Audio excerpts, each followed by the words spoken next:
Welcome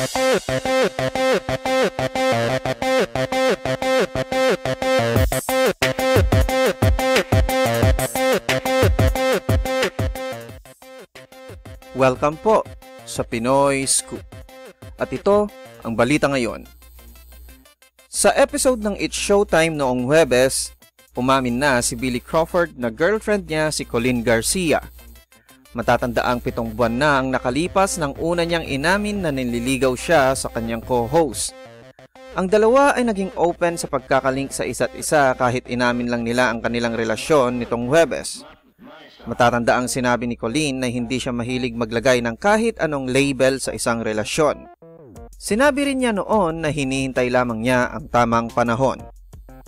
For more news, visit and subscribe to our YouTube channel at www.youtube.com/PinoyScoop.